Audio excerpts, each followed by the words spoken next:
Antichrist when he sets up during the Great Tribulation.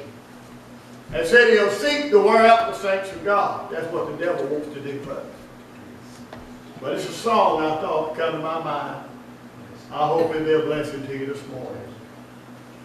When Peter was accused, Stephen was accused, lonely and bewildered, no one that day would stand by his side. He looked up to heaven and he saw the face of Jesus, and he rolled him over the tide. I've never had a prayer he couldn't answer. I've never shed a tear. Amen.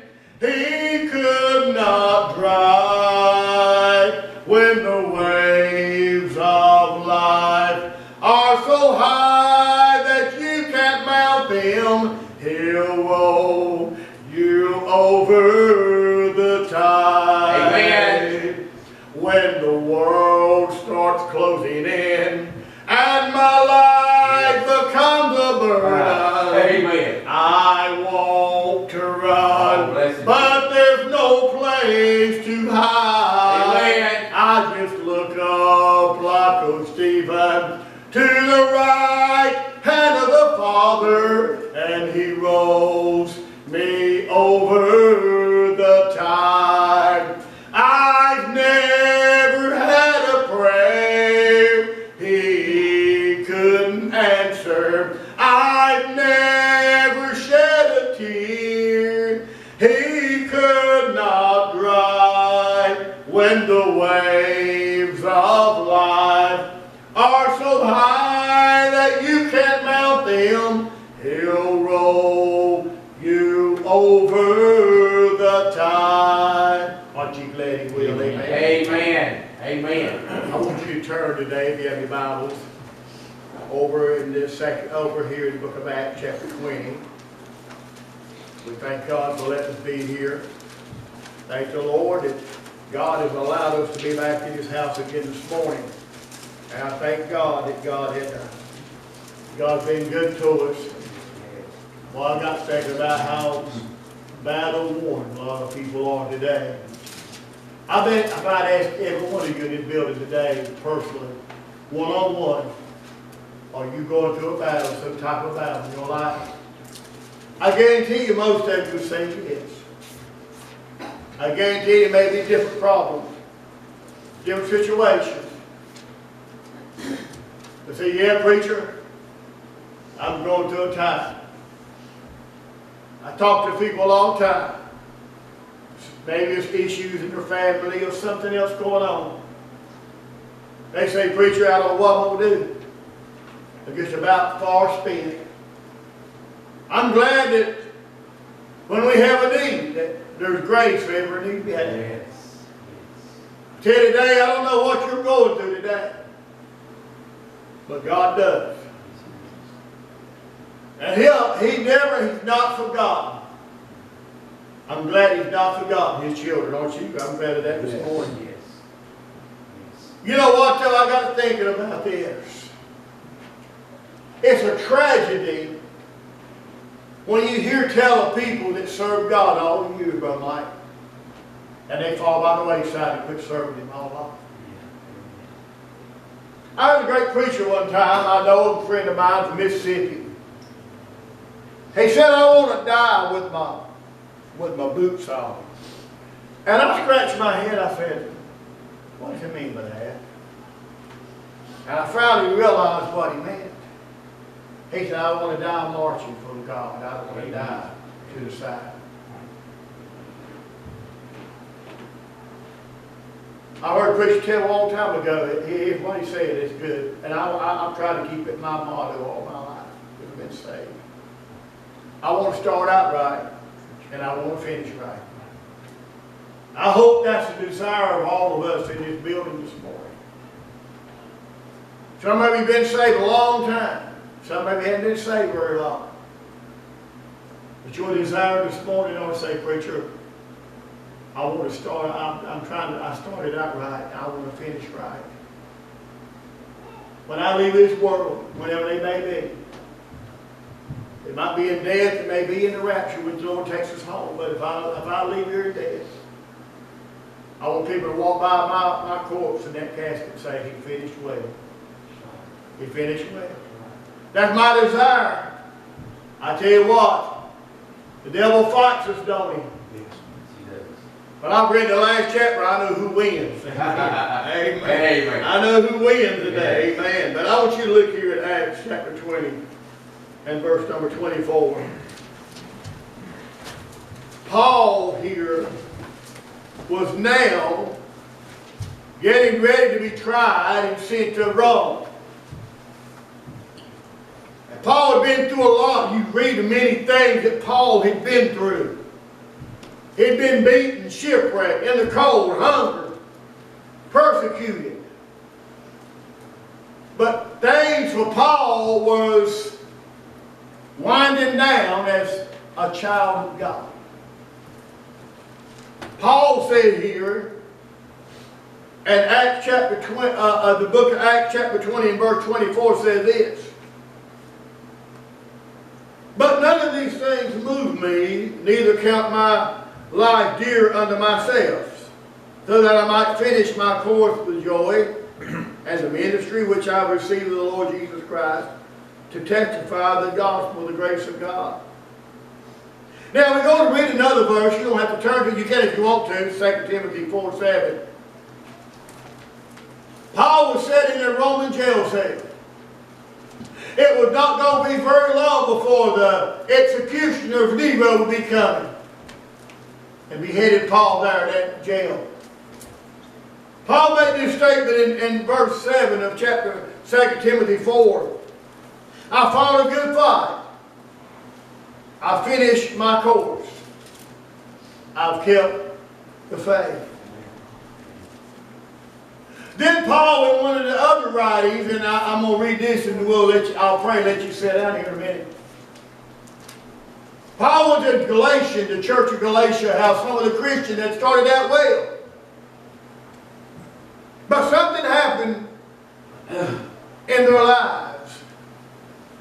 And there's a question he asked here in verse 7, Galatians 5:7. You did run well. Who did hinder you that you should not obey the truth? Paul was making a statement. He said, I'm going to finish well. But he was concerned about some of these Galatian Christians.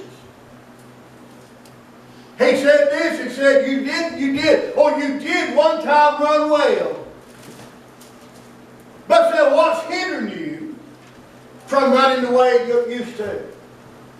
That you should not obey the truth. I want to preach this morning on this topic of this. Finishing with no regrets.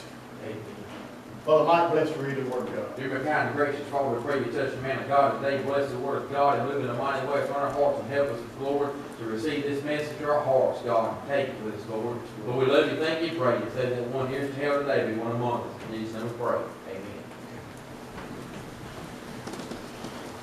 Every one of these texts, verses, it talks about us, our walk with God on this earth. How we'll finish. None of us know the day and the hour we're going to leave this world. But we are going to leave one day in death. And let me tell you, when you understand, I believe our desire as a child of God, knows my desire. We ought to desire to finish well. There's many people today in our lives. Every one of us have got folks in our lives that are watching us. And they're depending on us to walk the walk. But Paul had a desire. I believe Paul finished well, don't you? Paul was the author of 13 books of the Bible. Paul started many, many churches all throughout Asia. Paul was a great blessing to many people. But Paul was also just as human as me and you are. Paul had struggles. He had troubles. He had probably temptation that we all have faced. But Paul, I believe he died an honorable death, don't you? But I'm going to ask you today, are you going to finish your race well with no regrets? Many of us as children of God, probably every one of us has got one regret we all share today. We that are saved, we regret that we didn't get saved before we got saved sooner. Yeah. But I'm glad that we got saved, amen. Amen. Yeah. But I want to finish well with no regrets, and I hope that's the desire of everybody in this building. Because we never know, we're all face it. Day by day, we're one step closer to death. We get a little older, a little older. But I want to tell you something, folks. There's going to be a day, everybody in this building, if the rapture does not come before then, we're going to close our eyes for the last time on this side of heaven. And to wake up if we're saved in eternity in heaven. And I want, when I do that, I want to have the testimony, not to be bragging on me. I'm nothing. I'm nobody. But I want him to say he finished well. I don't want to leave this world, leave no regrets. We all have regrets, but I want to leave this world.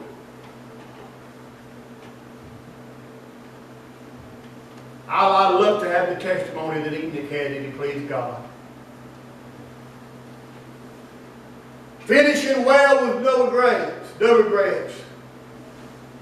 How can we finish with no regrets, preacher? How can we? I'll give you the point, we'll go home. Finishing well demands that we be careful in what things that we love. There's so much things in this world now that Satan has his toys to try to lure God's people and lure lost people.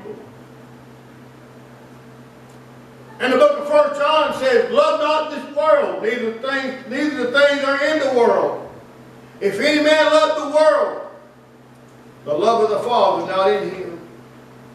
Now, I've got enough sense to know we have to live in this world. We have to shop places with people that's lost. We have to go places where work with people that's not Christians. We have to shop places where they sell alcohol. Used to years ago, you could find a grocery store you could go and you wouldn't have to worry about selling alcohol. You can't do it no more. You're starting your day. But Paul tells us, here, we understand here, John tells us, look, love not the world, neither things that are in the world. You'd be surprised at the people that did not finish well. Because they look to the world, Brother Mike, and not everything shines as gold. Amen. But that's what I want to do. It demands that we watch what we love. That's why in our churches all across our country today, we've seen it here at Unity Baptist Church. How much a decline in church attendance is in the day we're living. People got other things that's more important in their lives that they want to do. They want to, in the summertime, they want to go on vacation, but every week I think it's a little much. Their desires are different than what they should be. You don't watch out if you don't stay prayed up and looking to God, you'll get your looking back toward Egypt, amen? We cautious in what motivates us, whether it be the flesh or the spirit. What motivates us to serve God? What motivates us in this life? Galatians said in Galatians 5:16 said, "This I say then, walk in the Spirit, and you shall not fulfill the lust of the flesh." Walking in the Spirit. What does that mean? That means walking filled with the Spirit, being influenced by the Spirit, and being empowered by the Spirit of God. When we cease to do that, that's when we begin to stray toward our affection toward the things of the world. Some of us got grandchildren and children, and we've got people that we love us and we love them that are not Christians today. And a lot of people expect saved people to live right. Amen? They do. But we need to understand, I don't want to leave this world with regret that I started, but I didn't finish. We are all going to finish one way or another, I know that. We're going to finish either with favor with God or finish as a castaway. Paul said he didn't want to be a castaway. We need to be cautious of what motivates us to serve God, go to church, live for God. A lot of people today are motivated by the wrong motivation. You'd be surprised that you've heard of people that have been in church for years, that serve God, come to church, and all of a sudden something happens. You'd be surprised at the preacher's wife and the preacher and the deacon and the Sunday school teachers and the children's preachers younger that have gotten saved because of the wrong motivation in their life. See, a lot of people may be motivated by this instead of motivated by this in their heart. And I will tell you what we need to understand today. We need preacher, it will not be me. You better say by the grace of God, it won't be you. None of us know at some certain time in our life we'll be motivated in the wrong motivated spirit and we'll mess up. But none of us know that, do we? We don't. You better watch how you get up and brag about it. I ain't going to never. There's a song years ago I heard. It says, "I'll never walk away." I thought, hey, that ain't quite right. Amen. Or be by the grace of God, I won't walk away. What our motivation? We need to be cautious in what motivates us. We also need to be cautious in what masters us. They can't be but one master. You're going to serve God, you're going to serve the world. Matthew 6:24 said, "No man can serve two masters. Well, he will hate the one and love the other, else he will hold to one and despise the other." You cannot serve God in mammon. Now, I know that word mammon simply means money. I know that, but it's talking about the worldly things. That's right. You see that? Y'all see it everywhere, don't you? You see people that come to church and serve God, but not wholeheartedly. They're very sporadic in coming to church. You got to be cautious in you need to be cautious in what masters us. When I got saved, I was brought up in church when I was a little boy, but I didn't ever get saved. My teenage years, I kind of got out there. But I thank God He came looking for me one day, man. When I got saved, the things that mastered me then, now I'm under a new master. Aren't you glad when you got saved you got under a new master? Amen. But you can't serve Jesus and you can't serve the devil at the same time. We all know anything two-headed is a freak, right? Amen. But see, a lot of these folks say, "Well, I'm a middle of the road." There ain't no such thing in the middle of the road. You're either for God or you're against God. Even Joshua said in Joshua 24:15, "Choose this day whom you serve." He said, "But for me and my house, we're going to serve the Lord." And I'll be desired, Lord. We're not perfect. I know we're not. We're going to fail God. We are. But we should desire Our desires should be, hey, I want to serve God, and I want to do what pleases the one, the master. You know what? You'll please the master you serve. You'll please the master that you serve. Amen. If you're not what you should be for God, you're not pleasing the master. You're serving another master. You're under the guise of another master. Hey, I'm not saying we're going to be perfect, but I'm saying, hey, there's some things that's going to be certain in our life. When you get saved, you're going to be a different creature. When you don't want to do things you used to. Amen. Somebody else. Amen. You don't want to go to these places you used to go to. You don't want to hang around with some of the people you used to hang around with. You're saved by the grace of God, and the only place you're comfortable and you feel at home is around the people of God. Amen. Amen. I know you got to work with people. Some of y'all got businesses of your own. Some of you work in businesses. You've got positions in the business. You have to deal with people lost. I understand. I'm not saying that. I'm saying, look, that means this. Don't cater to that. Be cautious on who you serve. The master you serve. I got saved, there's some things that I used to hate, I love. And the things that I used to love, I don't care nothing for anymore. But after I got saved, I didn't care about coming to church. I did. I didn't come much unless I got in trouble. That's why a lot of people, when they get in trouble, they come try to get a free ticket out of trouble. And when they get out of trouble, they go back out to the world. Amen? Amen. Tonight I got saved. The only reason I got saved is I didn't want to go to hell. That's right. That's right. Amen. I came to church that night. I was dating my wife, and that's a good place to go, date somebody at church. But I was dating her, and I didn't go to get saved.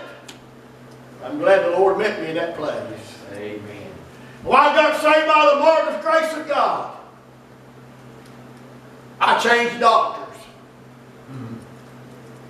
Dr. Devil went out, and Dr. Jesus moved in. Amen. Let me tell you, I believe what's wrong with a lot of people today, they need to change doctors, don't you? Amen. Hey, I believe you need to change where the influence are under. That's what it means to watch. Be cautious in who you master. That's you need to understand the influence you're under. One thing about it, if you serve the Lord, if you serve God, God will never instruct you to do anything, listen, that's contrary to that Bible. That's right. And a lady years ago, it was kind of, well, it was really stupid. I hate to use that word, but it was kind of rude. She said, preacher, she come to me. You'd be surprised at the questions people ask you sometimes. She said, preacher, I got a girlfriend. No, she wasn't funny enough, but she had a friend. She called her a girl. She called her friend. So I'm trying to get her saved. I thought, would it be okay to me to go to the bar and witness to her? I said, no, ma'am. The Bible says to us as Christians to abstain from all appearances of evil. I said, witness to them outside that bar. Off the premises of that bar. When I got saved, my life changed completely. You ever see a lot of these businesses that closed down for a while? And they reopened and they put a sign under on the building that says, under new management. I'm glad when I got saved that the Lord put it on my heart. Under new management. Amen.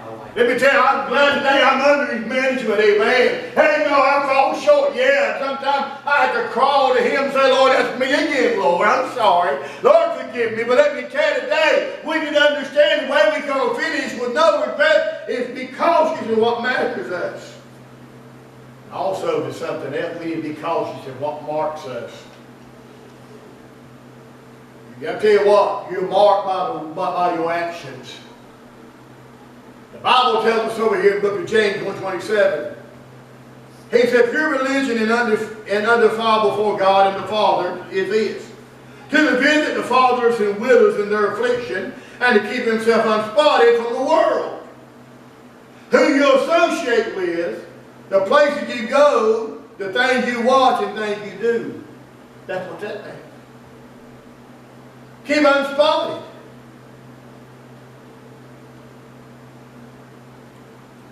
Which is like wearing a suit. I ain't got a white suit and I ain't going to wear it because I knew the first time I did I messed it up. But that one little white suit gets one spot can see it from a mile off. I'm thoroughly convinced that a lot of folks got a lot of spots on them. I want to keep myself pure as I can, Brother Mike. No, I'm not perfect. I'm not no super Christian. I just try my best to stay pure. Caution in what marks us. The people you hang around with, they're not Christian, they're not, people are going to mark you. It's the same thing they are. That's what they call them, stereotyping people. It's like here in the church, in any church. You have one member that messes up, goes wrong. And naturally, everybody assumes outside the church is lost, that whole church is like it. And you know that ain't true. Keep yourself on, watch people, be cautious in how we mark ourselves. How people see us. We're not so much trying to impress people, but we're trying to glorify God. It ain't our desire, it should not be our desire to impress people. But our desire should be to impress God and please God and bless God, amen? But there's some things also we need to be cautious. Don't let mark us, they mar us. They'll defile us. Do you know there's things that you can do today even though you're saved? Listen at me. You could do something in your life, and I know you could get forgiven for it. There's no doubt about that. But they'll stay with you the rest of your life. That mark will be on you the rest of your life. You remember when Rahab the harlot, she helped the spies, she hid the spies. Do you read throughout the rest of the time when you mention of Rahab in the Bible, she's always known as what? Rahab the harlot, right? She was marked. Let me tell you, we need to understand, we need to realize what mars us. You can get saved. Suppose someone get caught up in sin. Suppose it, maybe a woman or a man get caught up in adultery. They get right with God, they get right with the wife or the husband, and they live for God, but they'll always follow them everywhere they go. That's a black flag. Not that God don't forgive. I'm not saying no, God don't forgive you. And I'm not saying the person's a second-rate Christian that does that. I'm not saying it at all. I'm saying there's some things we can do that mar us. I'm not throwing off on people that have been divorced. I know things happen. I know that. I'm not trying to make you feel bad. If it seems like you, I don't mean that. I do that. It's not in the humblest way I know how. But I don't want anything to mar me and mark me. I don't want no regrets in my life. I don't want to look back another 10, 15 years from now. I look back and I say, Lord, I wish I had that followed me all my life. David, I know David, he was a man after God's own heart, but he messed around and messed up. He had a man murdered. He took a man's wife and had an adulterous affair with her. Then he had a man murdered. He covered his sin up. He got right with God, but the sword never departed from his house. But I want to show you something else.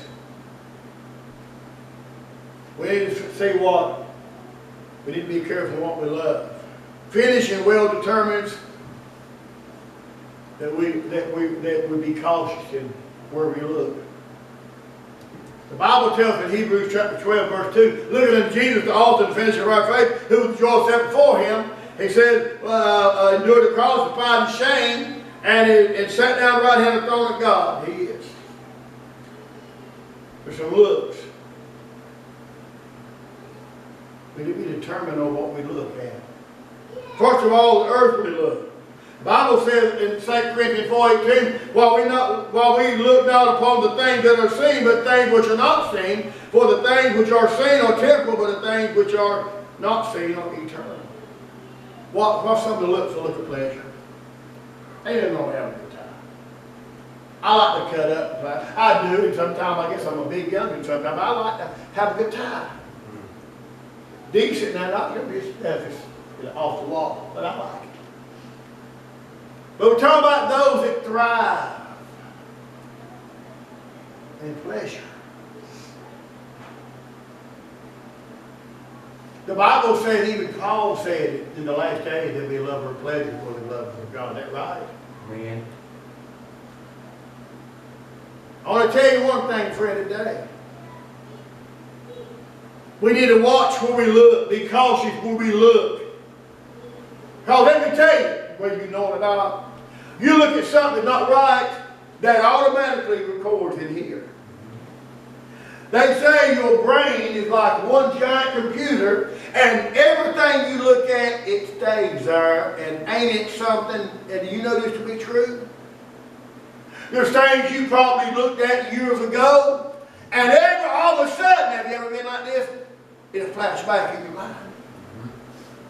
Be careful what you look at. David looked, he longed, he lusted, and he finally took their wife. That's why you need to not subject yourself to things as questionable as a child of God. That's why you shouldn't watch movies that's got cursing and nudity and profanity in it. That's why you should stay away from these things that you look at it. It calls you the reminisce about the old time, the old pain, old life. I don't want to go back to you.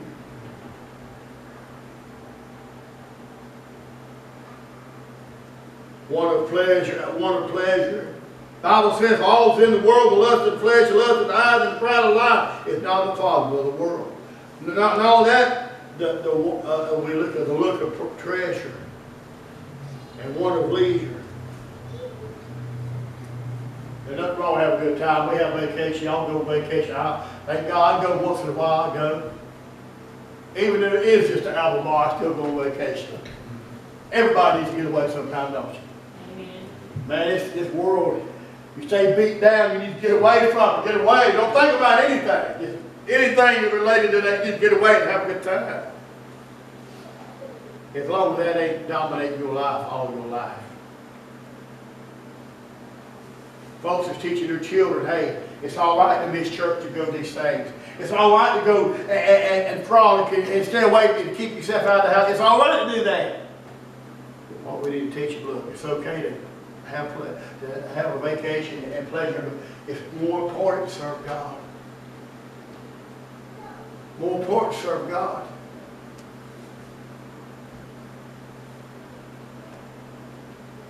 And be cautious when we look.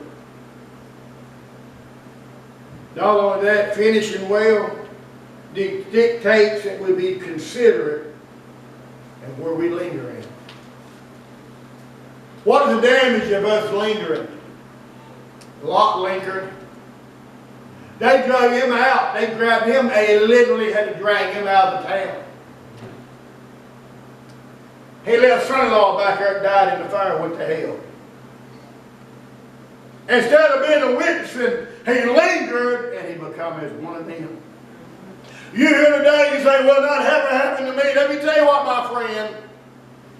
You may be strong in your walk with God, but you stay around that crowd long enough, you'll get just like them. Amen. Oh, say you lay down with the dogs, you're going to get up with the fleas, and that's right. I know there's nothing wrong with trying to befriend lost people. And there's nothing wrong with that. You need to win their confidence and to befriend them, or you can win to God. But I'm talking about these that linger in sin, linger in the things. Lot started out looking. Then he went in and he started living. Then he lingered. Then he left. And you read what happened after that. In him lingering and him living in Sodom and Gomorrah, in Sodom,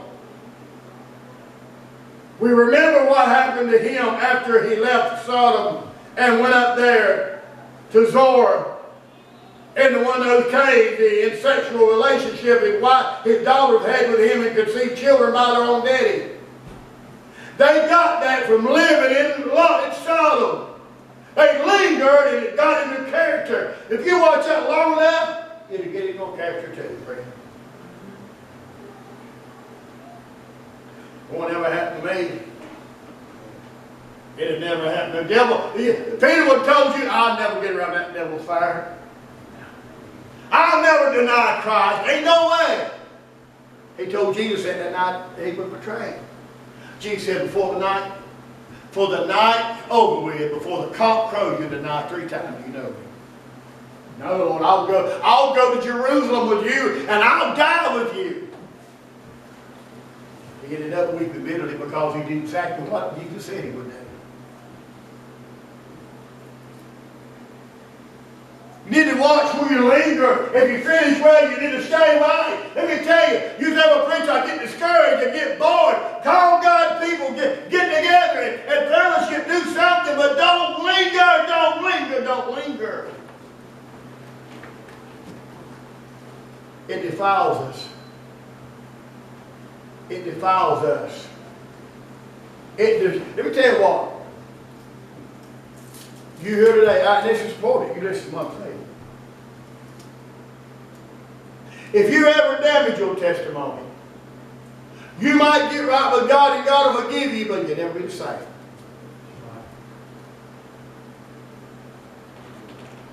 I remember when I first moved here at Sanford, down here at church.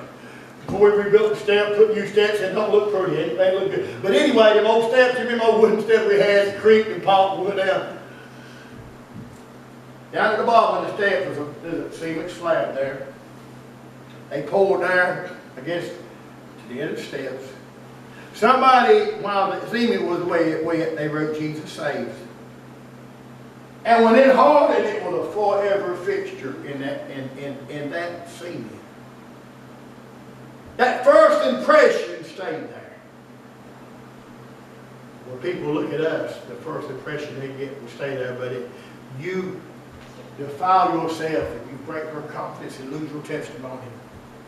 Yes, you can get back right with God. God will forgive you. God will take care of you. He'll forgive you, cleanse you, make you whiter and stuff. He will. But there's a danger of damaging testimony and defiling your testimony. I don't want to do that by mine. I remember preaching that revival up there at the prison a few years ago. Got through preaching, this man come. I told you before, some of you heard I tell now. This man come up to me out of church and he had tears in his face. He's a prisoner, he's an inmate. He said, preacher, thank you for preaching that. He said, you know what? I used to be a preacher, a Baptist preacher. I just sat there and said, is that right? He said, but preacher, I messed up. He said, now I'm here. I've lost everything. I want to tell you what, the devil will paint a pretty picture for you. He'll say nobody knows, nobody will find out. You get by with it. It's all these criminals that's in prison, they never thought they'd ever get caught. But they did, they paid the price. That man told me he hung his head in shame. My heart broke for him. You know why? That could be me in there. Yes, sir. That could be you in there. Oh, but by the grace of God goeth I, but it be me. But I want to finish with no regrets, don't you? Yes, sir. Yeah. I want to finish this race with no regrets. Not only that, finishing well declares that we need to really calculate what will we lose if we don't. Calculate the price, how much it's going to cost you to lose your faith in Christ, in God. Some of us know people, and I know people right now that used to serve God. But in lingering and getting out in the world, they did not contemplate losing everything they had, their faith in God. And I've even read stories of people that used to preach. Men used to preach that got out of church, backslid on God, and now they say they're atheists. They've lost all faith in God. Calculate too, folks, the price of losing your family if you do stray.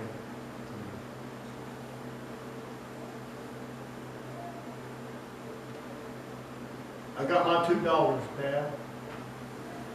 Other than my salvation, my Jesus are the most precious thing to me in this world. I can't hardly think how it would be if I lose him. You need to understand, you need to live your life with no regrets and finish with no regrets. Calculate how much it costs you if you walk away from God. You could lose your family. I've known instances and instances where people that serve God, one, either the husband or wife, would stray and start having an affair with somebody, and before so with it, lost everything. This story is told, I read in an article years ago, this lady, her husband had been married about 25 or 30 years, and she got bored with it. She said that's excitement wasn't there no more, so she divorced him and got married this other man. She said about 2 or 3 years later, it come into the same thing. She divorced him and married another man, the same thing. You know what she said? I regret the first time I left my first husband. You got to realize sometimes these things come in our lives. The devil will slip in. He'll put thoughts in our mind, like I taught this morning here at Sunday school. But you got to consider what you're going to lose. Consider that when you're tempted to do something you know shouldn't. Consider that next time you're tempted to just quit serving God. Remember them youngins you got at home. Remember that wife and that husband. Remember your friends, your brothers, your sisters, your church. Remember all you're going to lose. Listen, I'm the happiest now serving God that I've ever been. So a bad day with the Lord is a whole lot better than a million good days with the devil. Amen, Amen, brother. Amen. Consider.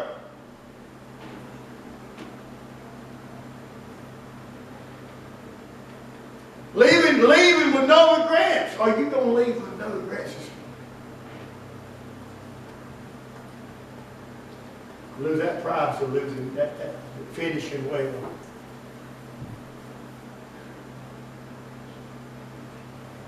I could imagine Achan. You remember how Achan sinned against God? Him, his wife, his young'uns, his whole, everything he had was destroyed. Hypothetically, let's think about it. Can you imagine those that might walk by where Achan was buried, Brother Mike? They say, you know what, Achan used to serve God. There he lays, there in that grave at the body. He died, his wife died, his young'uns died, his beast died because of one mistake he made.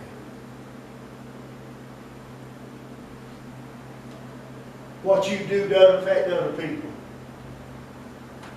What you do will affect other people.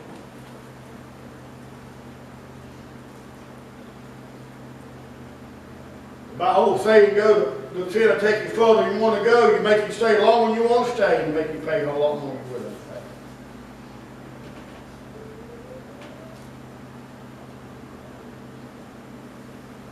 Finishing well declares that we be critical where we end up at.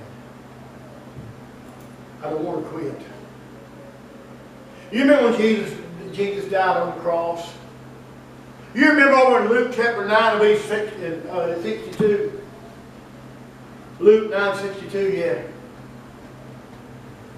You remember when Jesus died, you know what Peter said? I'm going fishing. And you know what the others said? We're going with you. What he said? I'm quitting serving God. I'm going back to that old life. Why aren't you glad that Jesus intervened? Yes. Amen. They went out fishing and they hadn't caught nothing all night. They saw someone standing on the shore. He already had some fish baking on the coals. And they cried out, have you caught any fish? They said, none. And Peter said, it's the Lord. Amen.